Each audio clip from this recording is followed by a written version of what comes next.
আসসালামু আলাইকুম সবাইকে।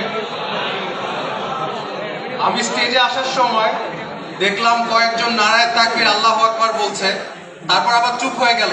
কেন নারায়ে তাকবীর আল্লাহু আকবার বলে কি জঙ্গি হয়ে যায়?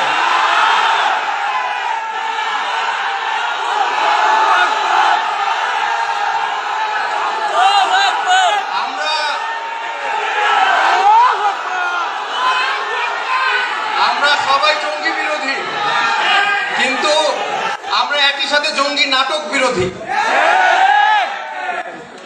যাই হোক, আমি জুলাইয়ে খুব অল্প কিছু ভূমিকা রেখেছিলাম। অনেক মাস্টার মাইন্ড আছে আমরা জানি, যারা আপনাদেরকে আহত করতে সামনে পাঠিয়ে দেয়, আপনাদের শহীদ করতে সামনে পাঠিয়ে দেয়, কিন্তু নিজে সামনে যায়।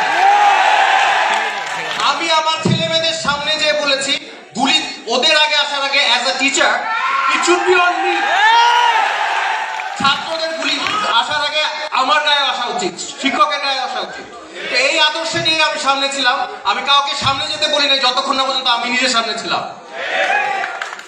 এখন আমাদের জুলাইয়ে আমরা কি চাই, আমরা কি আশা করেছি, এটা নিয়ে দেখা যাচ্ছে সবাই হতাশ। এই হতাশাটা কি আমাদের প্রাপ্য ছিল? আমরা সংস্কার চাই, কিন্তু সংস্কারটা কি সেটা আমরা যেটা চেয়েছি সেটা কি পাচ্ছি কিনা সেটা দেখার বিষয়। আমরা দেখেছি এখন একটা ইস্যু চলে আসছে, মানবাধিকার অফিস। যে মানবাধিকার, যে ইউএন এখন পর্যন্ত প্যালেস্টাইনে গণহত্যা হচ্ছে সেটা পরিষ্কার ভাবে বলতে পারে না ইসরায়েল গণহত্যাকারী, সে আমাদেরকে মানবাধিকার শেখাবে? 2013 সালে যখন গণহত্যা করা হয়েছে আমাদের উপর, তারপরে যে শেখ হাসিনা আপনার উপর আমাদের উপর অত্যাচার করেছে, তখন পর্যন্ত মানবাধিকার কোনো কাজ করতে পারে নাই। এখন এসে তারা আমাদেরকে মানবাধিকার শেখাতে আসছে। এর থেকে হাস্যকর জিনিস আমি কখনো দেখিনি। যাই হোক, আমি সংক্ষিপ্ত, আমাকে আসলে আমি বক্তব্য দিতে পছন্দ করি না, সংক্ষিপ্ত বক্তব্য দেই।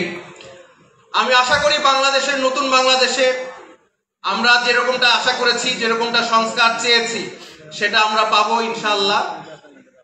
সবাই আমার জন্য দোয়া করবেন। এতটুকু দিয়ে আমি আমার বক্তব্য শেষ করছি। Thank you so much.